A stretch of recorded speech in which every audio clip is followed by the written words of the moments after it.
13 quilos de urânio altamente enriquecido saíram da Venezuela em direção aos Estados Unidos.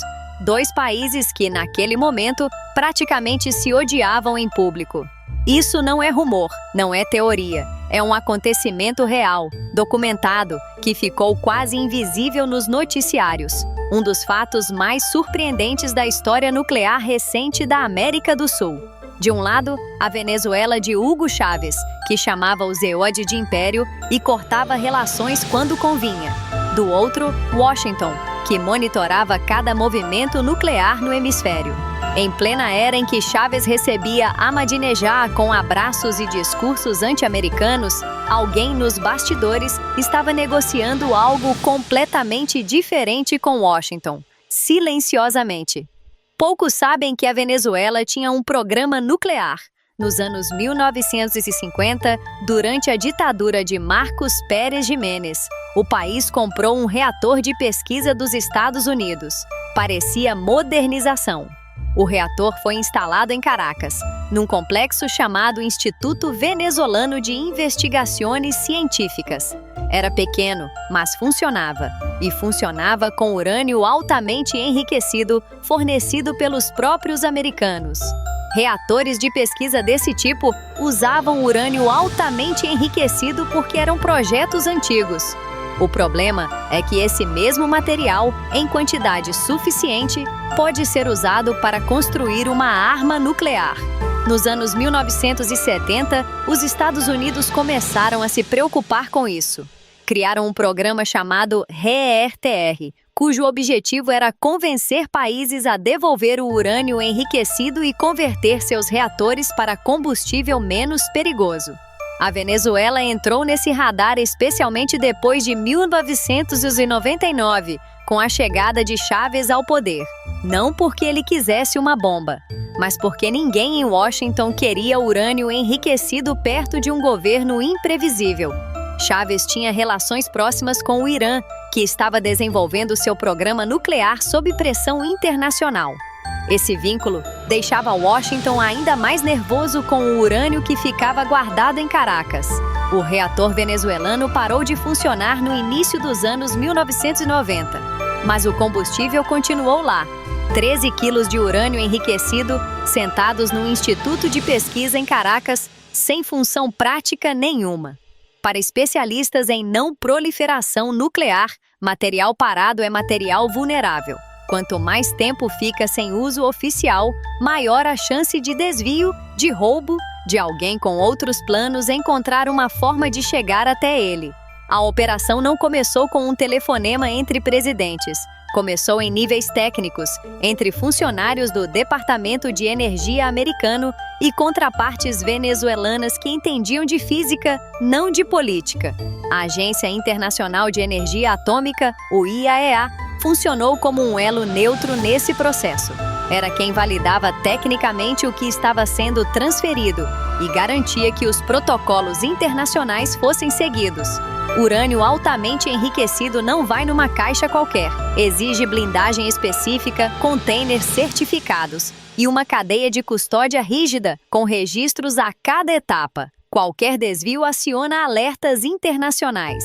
A rota do transporte foi escolhida pensando em discrição. Não era uma linha comercial normal. Envolveu coordenação entre autoridades de aviação, segurança e diplomacia dos dois países, mais os inspetores internacionais. Nenhum dos dois governos anunciou nada na época. Do lado venezuelano, assumir publicamente que entregou material nuclear ao ZEUA seria politicamente catastrófico para Chávez perante seus aliados e sua base. Do lado americano, anunciar que havia urânio enriquecido na Venezuela, num contexto de tensão com o governo Chávez, criaria perguntas que Washington preferia não responder. O silêncio era conveniente para os dois. Dentro da Venezuela, o círculo de pessoas que sabia era pequeno. Técnicos do instituto, alguns funcionários do ministério, provavelmente alguém próximo ao governo. Não era um segredo aberto, era um segredo com endereço. Para entender por que isso importava tanto, pense no seguinte: uma bomba nuclear simples do tipo usado em Hiroshima precisava de cerca de 50 quilos de urânio altamente enriquecido. 13 quilos não fazem uma bomba, mas são um passo. A Venezuela não foi caso único. Países como Romênia, Líbia e República do Congo também passaram por processos semelhantes de devolução de material nuclear sob programas americanos de não proliferação.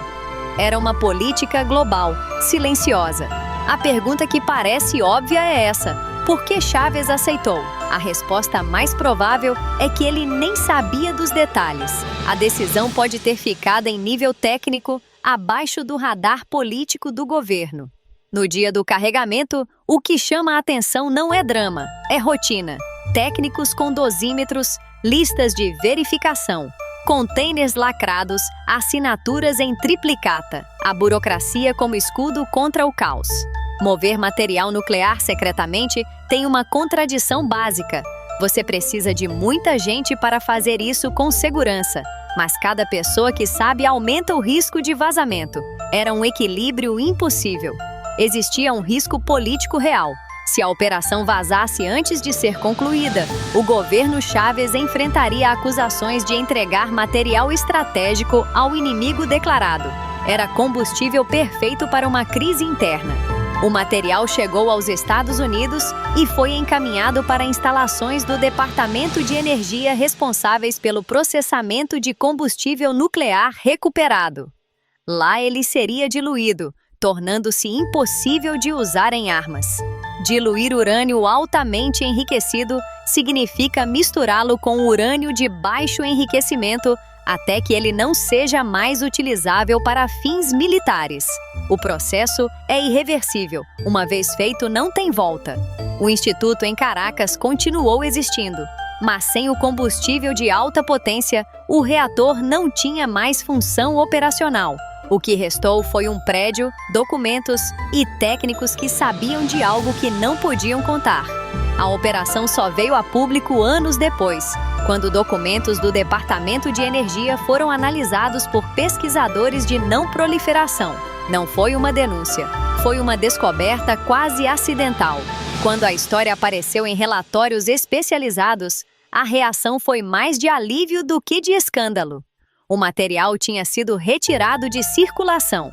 Para a comunidade nuclear internacional, esse era o resultado desejado. Após a transferência, a Venezuela não se tornou aliada do ZIL. As relações continuaram tensas por anos. Isso mostra algo importante.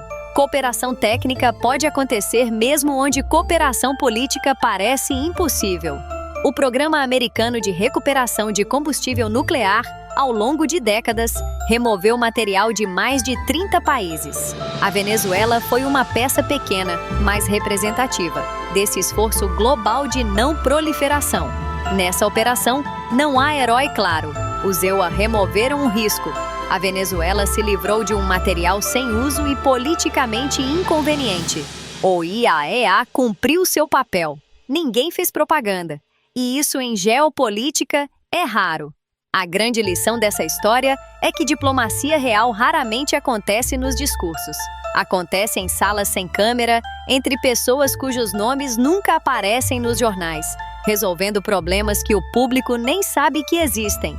Há casos em que o silêncio protege o resultado. Se essa operação tivesse vazado na véspera, provavelmente não teria acontecido.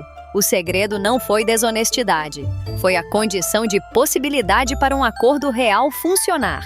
Em 2024, especialistas estimam que ainda existem depósitos de urânio altamente enriquecido em países com capacidade técnica limitada para guardá-los com segurança. A história da Venezuela não foi o fim de um problema, foi um capítulo. A história da Venezuela nos lembra que o que aparece no noticiário é a superfície. Por baixo, acontecem acordos, transferências, negociações e decisões que moldam o mundo sem nunca aparecer numa manchete.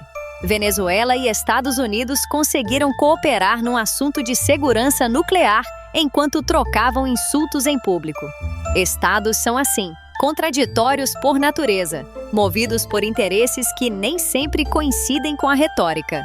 Em algum ponto desse processo, algum técnico venezuelano assinou um documento sabendo que estava entregando algo que não voltaria mais. Pode ter sentido alívio, pode ter sentido perda, nunca saberemos. Mas a decisão foi humana. 13 quilos de urânio, uma operação sem nome nos jornais. E uma pergunta que fica: quantas outras histórias assim aconteceram ou ainda acontecem, completamente fora do nosso campo de visão? Se você quer continuar descobrindo fatos que parecem mentira, mas são reais, se inscreve no canal e ativa o sino.